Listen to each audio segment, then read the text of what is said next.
بسم اللہ الرحمن الرحیم۔ نبی کریم صلی اللہ علیہ وسلم ایک دن ان کے گھر تشریف لا کر کجوالہ فرمایا تھا۔ جب آپ بیدار ہوئے تو ہنس رہے تھے۔ انہوں نے پوچھا، یا رسول اللہ صلی اللہ علیہ وسلم، کس بات پر آپ ہنس رہے ہیں؟ فرمایا، مجھے اپنی امت میں ایک ایسی قوم کو خواب میں دیکھ کر خوشی ہوئی جو سمندر میں غزوہ کے لیے اس طرف جا رہے تھے جیسے بادشاہ تخت پر بیٹھے ہوں۔ میں نے عرض کی، یا رسول اللہ صلی اللہ علیہ وسلم، اللہ سے دعا کیجیے کہ مجھے بھی وہ ان میں سے کر دے۔ آپ صلی اللہ علیہ وسلم نے فرمایا کہ تم بھی ان میں سے ہو۔ اس کے بعد پھر آپ سو گئے اور جب بیدار ہوئے پھر ہنس رہے تھے۔ آپ نے اس مرتبہ بھی وہی بات بتائی۔ ایسا 2 یا 3 دفعہ ہوا۔ میں نے کہا، اے اللہ کے رسول صلی اللہ علیہ وسلم، اللہ تعالیٰ سے دعا کیجیے کہ مجھے بھی ان میں سے کر دے۔ آپ صلی اللہ علیہ وسلم نے فرمایا کہ تم سب سے پہلے لشکر کے ساتھ ہوگی۔ وہ حضرات عبید بن صامت رضی اللہ عنہ کے نکاح میں تھی اور وہ ان کو سلام کے سب سے پہلے بحری بیڑے کے ساتھ غزہ میں لے گئے۔ واپسی میں سوار ہونے کے لیے آپ اپنی سواری سے قریب ہوئیں۔ سوار ہوتے ہوئے یا سوار ہونے کے بعد گر پڑی، جس سے آپ کی گردن ٹوٹ گئی اور شہادت کی موت پائی رضی اللہ عنہ۔ سعد بن ابی وقاص رضی اللہ عنہ کا خیال تھا کہ انہیں دوسری بہت سے صحابہ پر اپنی مالداری اور بہادری کی وجہ سے فضیلت حاصل ہے۔ تو نبی کریم صلی اللہ علیہ وسلم نے فرمایا کہ تم لوگ صرف اپنے کمزور معذور لوگوں کی دعاؤں کے نتیجے میں اللہ کی طرف سے مدد پہنچائے جاتے ہو اور ان کی دعاؤں سے رزق دیے جاتے ہیں۔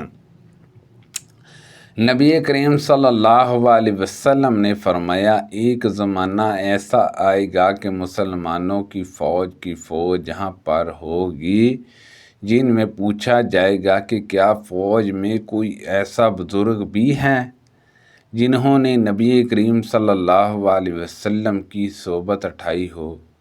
کہا جائے گا کہ ہاں، تو ان سے فتح کی دعا کرائی جائے گی۔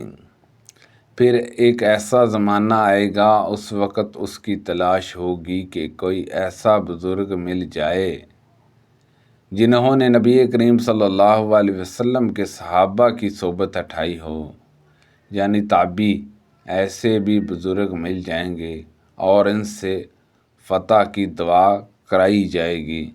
اس کے بعد ایک زمانہ آئے گا کہ پوچھا جائے گا کہ کیا تم میں کوئی ایسا بزرگ ہے جنہوں نے نبی کریم صلی اللہ علیہ وسلم کے صحابہ کے شاگردوں کی صحبت اٹھائی ہو؟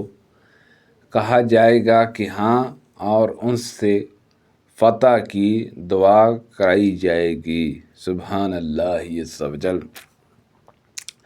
رسول اللہ صلی اللہ علیہ وسلم کی اپنے صحابہ کے ہمراہ احد یا خیبر کی لڑائی میں مشرکین سے مڈ بھیڑ ہوئی اور جنگ چھڑ گئی۔ پھر جب آپ صلی اللہ علیہ وسلم اس دن لڑائی سے فارغ ہو کر اپنے پڑاؤ کی طرف واپس ہوئے اور مشرکین اپنے پڑاؤ کی طرف، تو آپ صلی اللہ علیہ وسلم کی فوج کے ساتھ ایک شخص تھا۔ لڑائی لڑنے میں ان کا یہ حال تھا کہ مشرکین کا کوئی بھی آدمی اگر کسی کی طرف نظر پڑ جاتا تو اس کا پیچھا کر کے وہ شخص اپنی تلوار سے اسے قتل کر دیتا۔ سہل رضی اللہ عنہ نے اس کے متعلق کہا کہ آج جتنی سرگرمی کے ساتھ فلاں شخص لڑ رہا ہے، ہم میں سے کوئی بھی اس طرح نہ لڑ سکا۔ آپ صلی اللہ علیہ وسلم نے اس پر فرمایا کہ لیکن وہ شخص دوزخی ہے۔ مسلمانوں میں سے ایک شخص نے اپنے دل میں کہا، اچھا، میں اس کا پیچھا کروں گا، دیکھوں حضور صلی اللہ علیہ وسلم نے اسے کیوں دوزخی فرمایا ہے۔ بیان کیا کہ وہ اس کے ساتھ ساتھ دوسرے دن لڑائی میں موجود رہا۔ جب کبھی وہ کھڑا ہو جاتا تو یہ بھی کھڑا ہو جاتا، اور جب وہ تیز چلتا تو یہ بھی اس کے ساتھ تیز چلتا۔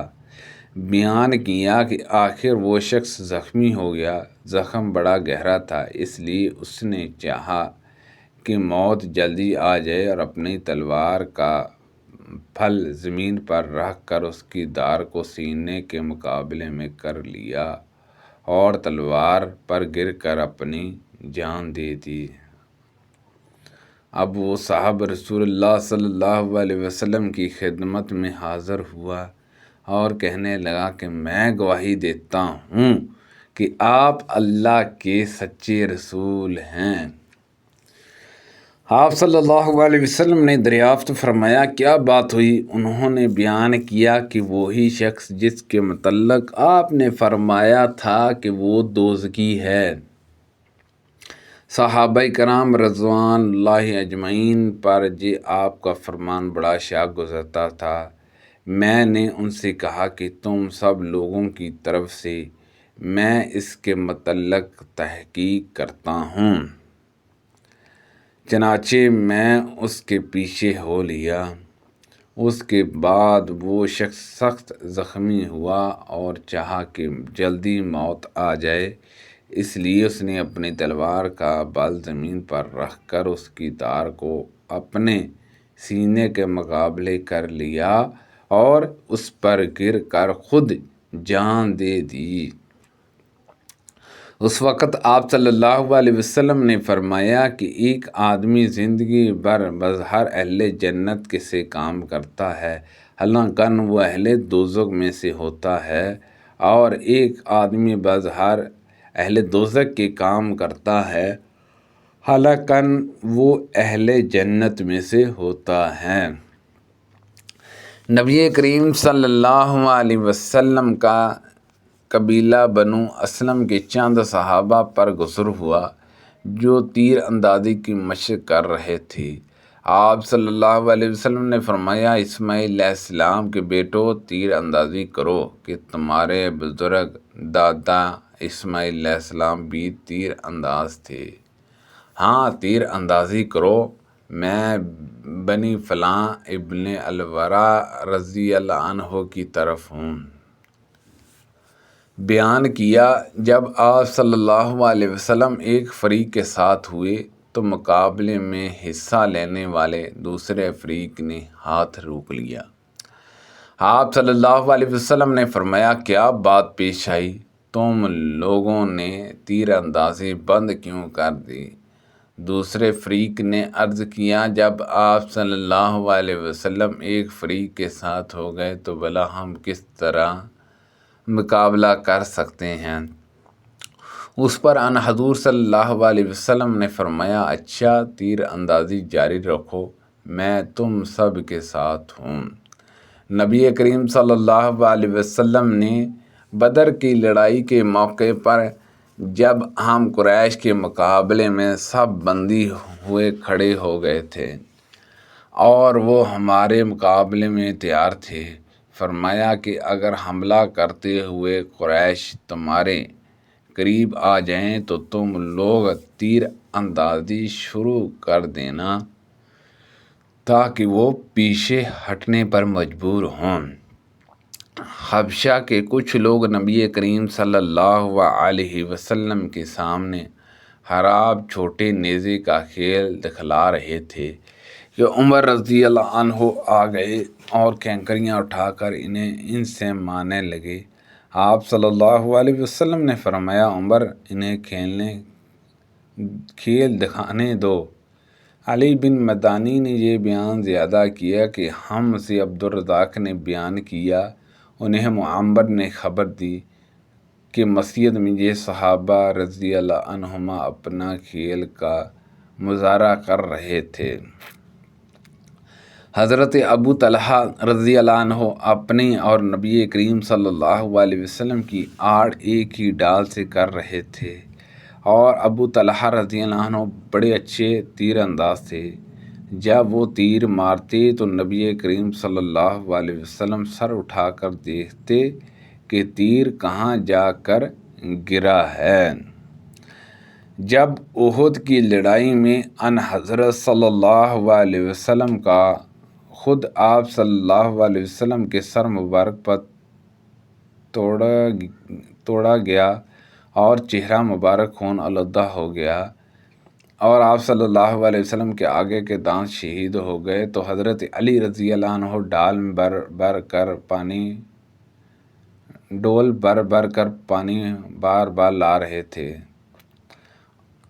اور حضرت فاطمہ رضی اللہ عنہما زخم کو دھو رہی تھیں۔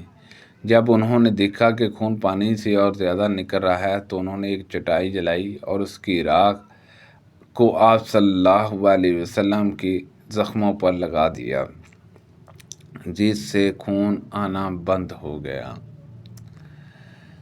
سبحان اللہ عز و جل۔ اللہ پاک سے دعا ہے کہ اللہ پاک ان حدیثوں پر عمل کرنے کی توفیق عطا فرمائے۔ اللہ پاک ہم سب کو صحت و تندرستی عطا فرمائے۔